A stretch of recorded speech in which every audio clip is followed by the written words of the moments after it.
Palaka na to, kita mo yan, ha? Hmm. Ito nakanganga. Wala kaibig na isang piraso pilak sa kanya, bibig. Ito nga, bigay sa'yo malaki swerte. Oh, totoo? Uy, bili mo ito araw Huwebes, ha? Doble bigay sa'yo swerte sa buhay mo, ha? Ibig mo sabihin, babalik pa ako sa Webes? Eh, bakit hindi ko pa siya pwedeng iwi ngayon? May pabili naman ako, no? Mas maswerte kung babalik ka Huwebes, Cory. Yan sinasabi, Ola, ah. Talaga, Yoyaw? Oo. Sabi ko rin sa'yo, ha?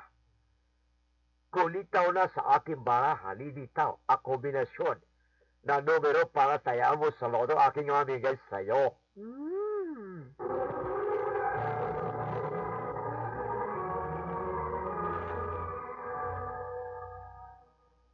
Liwanag sa landas ng buhay.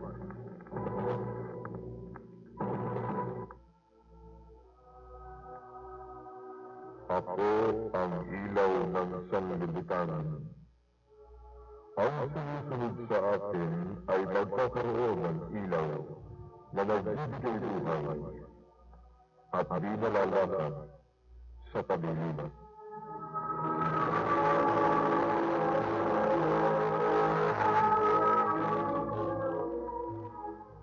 Mula sa mga karnasang hangil sa tunay na kasaysayang ipinadadala ng ating mga tagapakinig, mga karnasan kung paano nila natagpuan ang tunay na liwanag sa landas ng buhay.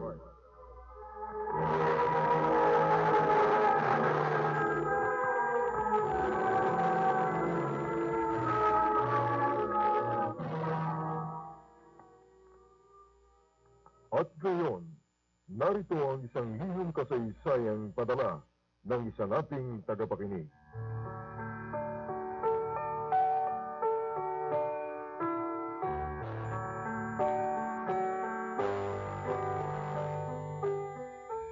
Dear Brother Mike, tawagan na lamang ninyo ako sa aking palayaw na Cory. Bagamat ako'y probinsyana, sosyal ang aking palayaw. Sapagkat nahirati po ako sa kalakaran dito sa Manila. Lahat ng bagay, binabago. Pati pangalan. Kaya naman pati paniniwala sa kung ano-anong good luck charms, kinakagat ko. At pati relihiyon, lumipat na rin ako. Lolita? Kuya Rule? Lolita? Bakit po? Nasaan ang mga teacher ng Mama Mary at Jesus Christ dito sa altar? At saka, anong ginagawa ng matabang figure na ito dito? Naku, kuya. Inilagay na ate Cory doon sa kusina. Mas maganda raw na yung Buddha ang nakaharap dito sa pinto para pagpalain raw ang bahay na to. Ha? Teka, ano bang kalokohan ito? Naku, kuya. Wala akong kinalaman dyan, ha? At saka, magagalit si ate kapag inalis mo yan dyan. Bawal daw yung galawin, eh. Araw-araw nga po, pinalilinis niya sa akin yung Buddha. Tinaman ang magaling ng babaeng yun, ah. Dito ba nauubos ang perang... Teka nga. Kuya Rule. Sige. Ituloy mo yung paglalaban mo. Ako na ang kakausap sa kanya.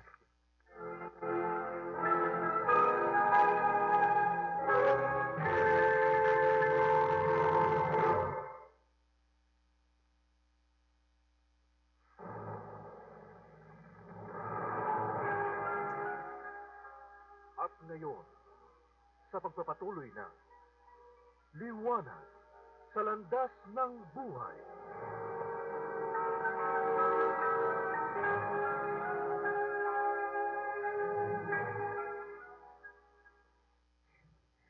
Bakit ka ba nagkagalit?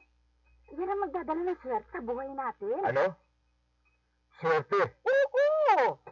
Ang buhay, ha? Tayo ang gagawa. Kung magsisikap tayo, Cory, mabibili natin ang ating pangailangan. Hindi natin kailangan ng mga rebultong pinagbibili mo kung saan-saan. Pero sabi ng mga hulang insik na lagi kong pinupuntahan, swerte ang mga bagay na binili ko at kinukolekta ko. Siyempre, yun ang lagi niyong sasabihin niya. Natural yun. Kasi, ikaw naman na gagarin at kalahati, ha? Padaling maniwala. Talaga, oo. Isa ting kukonsulta ka sa kanya. Sa ting bibili ka ng mga anting-anting niya. Ayun, siya ang yumayaman. Habang ikaw, ha? Puro pangarap lang. Hindi yun pangarap. Uminom ka nga ng kape at na mag-aay na ako ng Ay, almusal. naku, Cory. Alisin mo, ha? Alisin mo yung rebulto ng matabang mama doon sa altar, ha? Ano? Ibalik mo larawan ni Mama Mary at ng Panginoong Jesus natin. Rolly naman, huwag mo na nga akong kontrahin. Sandali at ipag-aahin na kita. At saka, ano ba itong kasama ng mga prutas sa harap ko? Cory? Anong ginagawa ng palakang ito sa mesa? Oh, ano ka ba? Palaka nga yan eh. Ha? Pero, made of glass. May pila ka nasa bibig niya, hindi ba? Nakakatawa ba yan? Ha? Hindi ba isang kalokohan yan? Swerte daw yan. At ang susunod kong bibilhin, yung pusang kumakaway. At saka sabi ni Yayo sa akin, para daw lalo pang maging exciting ang pagsasama natin. Dapat may kwintas din akong niyari sa batong jade. Purong jade. Hindi ko rin jade lamang. Teka, at sa palagay mo, saan ka kukuha ng pambili ng lahat ng sinasabi mo? O, di sa isa. Ayan ang hindi pwede. Ano? Diba, sarap naman ng tusinong ito. Nako, ikaw, Cory, at kinaiinit yung ulo ko. Sige nga, Rolly. Para rin naman ito sa pamilya natin eh. Pero, sumusobra na yung kalokohan mo ito eh. Pawisigil na ang budget natin. Dahil sa kabibili mo ng kung ano-ano. Rolly Ano naman, ba? sige na. Ayaw ko rin marinig pa kahit na tungkol sa mga gusto mong bilhin. Ito naman. Bibigyan ko na ng pera. Oo. Pero, eksakto lang sa pang grocery at pamalengke. Ano ba naman? Pag lang tayo, bahala ko gumawa ng paraan.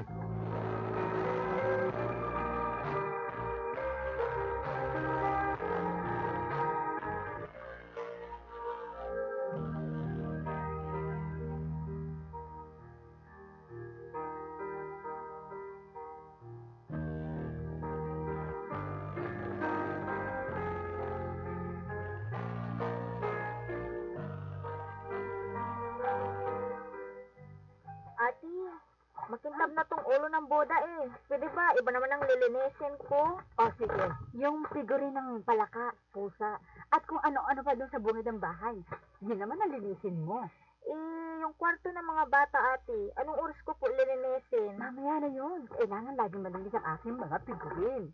Yan ang mga swerte sa bahay nito. At kapag alaga sila sa linis at alay ng pagkain, ganyan din karaming swerteng darating sa atin. Kasali ako, ate Kure? Siyempre, Donita, kita mo naman, mula sa Adelaida, pinalitan ko na rin ang pangalan mo. Para sosyal na, uso pa, at maswerte pa, Donita. O, di Oo ba? nga, ate. Pero pag sumusulat ako sa nanay ko sa province, Adelaida pa rin ang pirma ko? Naku, mali. Dapat sundin mo ang payo ng manghuhulang si Yaw-Yaw. Pati sa pagpirma, Donita na rin ang gagamitin mo para swerte din sa na rin. Sige, ate Kure.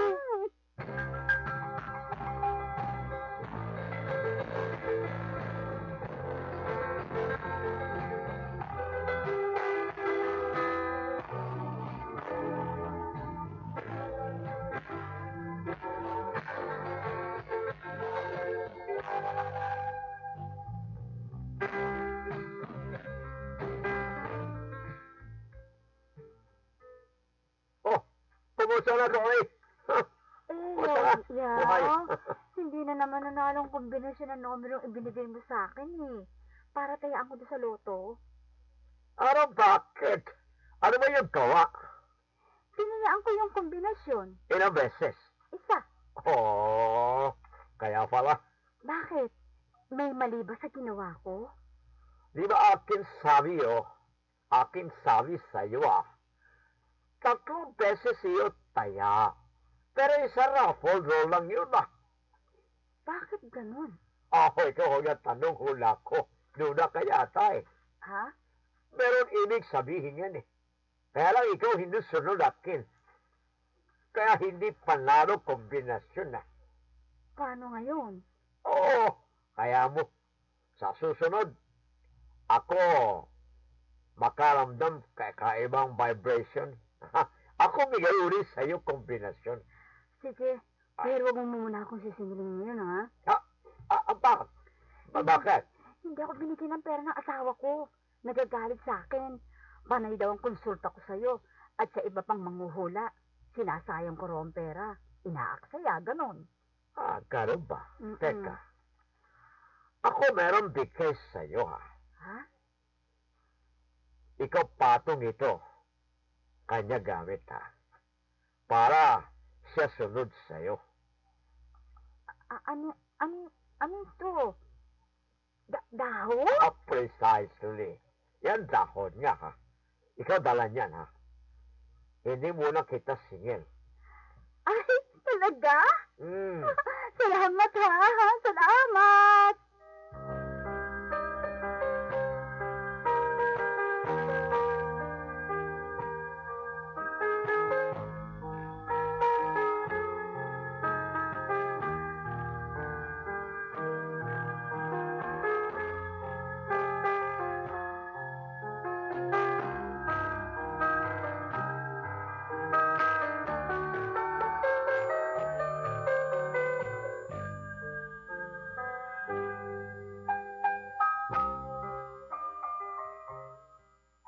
Ngunit dumating ang pagkakataong kinailangan bumalik kami mag-asawa sa aming probinsya. At hindi ko akalain, dito ko pa makikilala si El Shaddai. Nay, yung Miyerkules, doon talaga kami pumupunta. At ano naman ang napapalanan ninyo doon? Bukod sa masaya, natututo kami sa Word of God. Word of God? Nako, Cynthia. Nakalimutan na ng nanay mo ang Word of God. Kasi, iba na ang Diyos niyan. Iba? Hmm. Anong ibig mo sabihin, Itay? Ako, Donita, sabihin mo nga. Donita? Ay, hindi ba Adelaida ang pangalan mo? Ay, Ate Cynthia, pinalitan na ng nanay mo ang pangalan ko. Ha? Nay, bakit o? Swerte yun, Cynthia. Kung gusto mo mabago ang buhay mo, palitan mo ng magandang pangalan. Sosyal. At pangalan may kabuntot na swerte ang ipalit mo. Paano mo nalaman kung may kabuntot na swerte ang isang pangalan? Si Yaw-Yaw ang nagsasabi. Oo, tama yun. Yung manghuhulang bumilog dyan sa ulo ng nanay mo. Naku, ang nanay. Marami palang pagbabago nangyayari sa inyo sa Maynila. O, bakit? Naku, mabuti na lang ho pala umuwi na kayo dito. Teka, sandali lang, ha? Ano bang mabuti sa pag-uwi namin? Hakot-hakot pa rin ng nanay mo ang mga rebulto niya. Lalo na yung Buddha. Ay, nako, hindi bali, Itay. In God's time, babalik sa tamang paniniwala si nanay. Huwag po kayo mag-alala at huwag niyong konsumihin ang sarili niyo. Maaayos din ang lahat ng ito. Oo? Oo, Itay. Maaayos din po.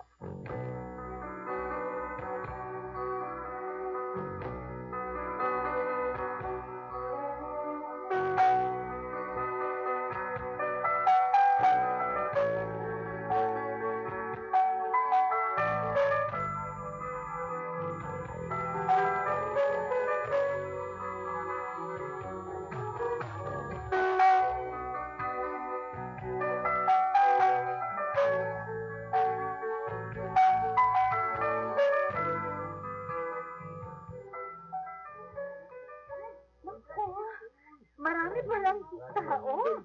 Ha? Marami palang tao rito. Mukha nga masaya. Amen po, Inay. Kaya nga pinili ko rin isama kayo eh.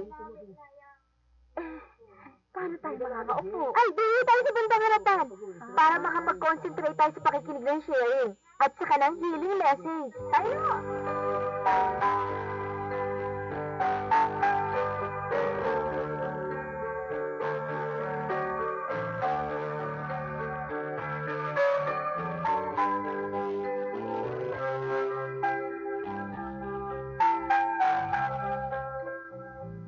Saan naman nagtitiwala? Salit na sa Diyos magtiwala ang tao ganito. Ang iba ay nagtitiwala sa mga manghuhula. Pupunta yun sa manghuhula. Hulaan mo nga ako. Kung ano mangyayari sa buhay ko. Pag yun ang sinabi, paniniwalaan yun. Wala kayo. Yung iba naman ay nagtitiwala sa baraha. Meron yan. Iba naman nagtitiwala sa spirit of the glass. Pero ang iba naman nagtitiwala sa mga espiritista. Kasi nang sinasangguni nila eh. Kasi hindi nila kilala ang Diyos. Pero tingnan nyo, pag kayo ay tinawag ng Panginoon, kumilalag sa Kanya pagkatapos sumangguni kayo sa espiritista, lalagutin kayo. May sa Biblia niya, si Haring Saul. Kilala niya ang Diyos. Maraming bagay na mabuti ginawa sa kanyang Panginoon. Sa bandang huli, kami nagkonsulta si Haring Saul sa espiritista. Kaya napahamak. Kaya marami ko din narinig minsan. Nako, matatagal na sa kawain. Araw at gabi, nakikinig. Pero nalaman ko, pumunta sa espiritista. Pumunta sa manghuhula. Nako, ano kayo nahulaan sa kanya doon? Hallelujah. So, ang taong may tiwala sa Diyos sumasangguni. Sa salita ng Diyos sumasangguni sa lahat ng bagay. Sa salita ng Diyos nagtitiwala, hindi sa salita ng tao.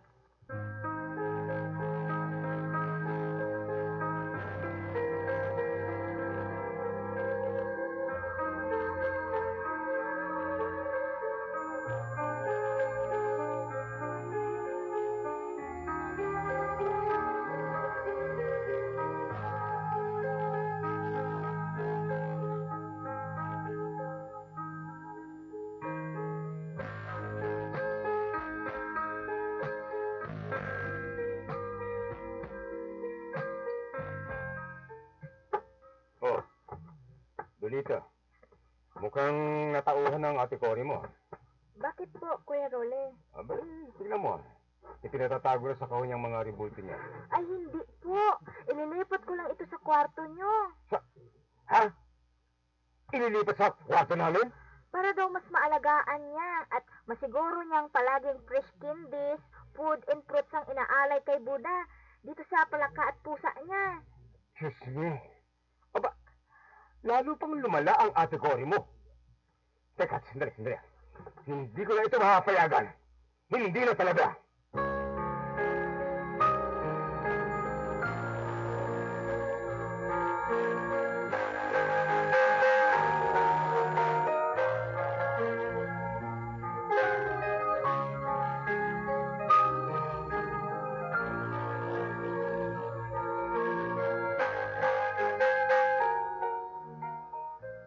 Huwag ka na munang magalit.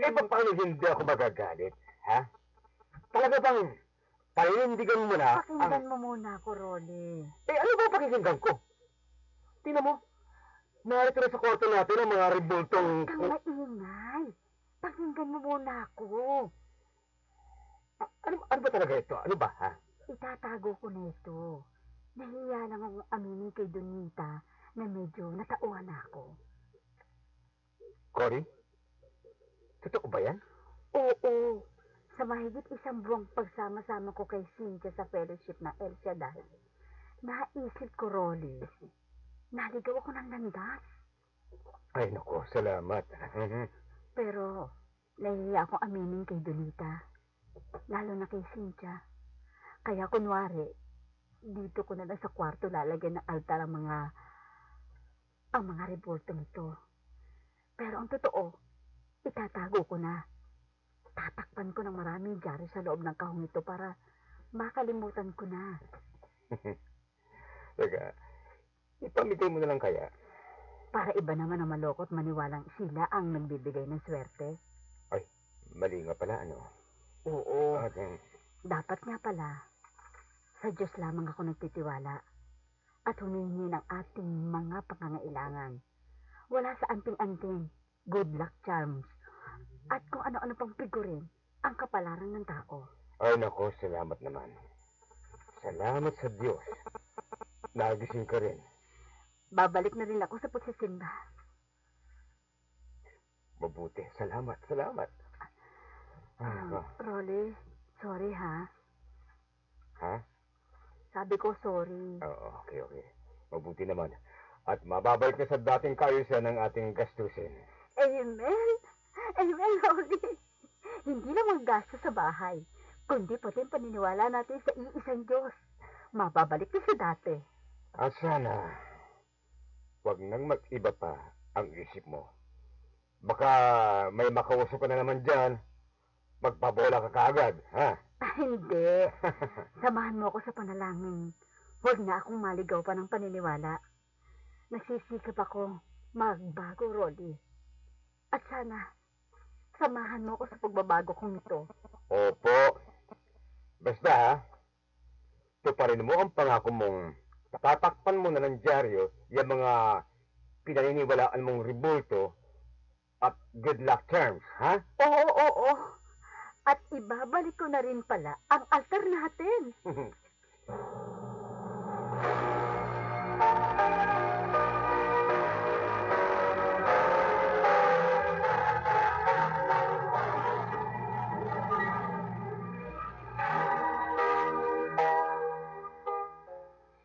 Iyan po ang kabuuan ng aking patotoo. At dalangin ko, Brother Mike, nakapagdulot ng inspirasyon ito at pagbabago sa buhay ng mga taong tulad ko, ay minsan ding naligaw ng maling paniniwala at paninindigan. Amen. Alleluia. Your sister in Christ, Cory.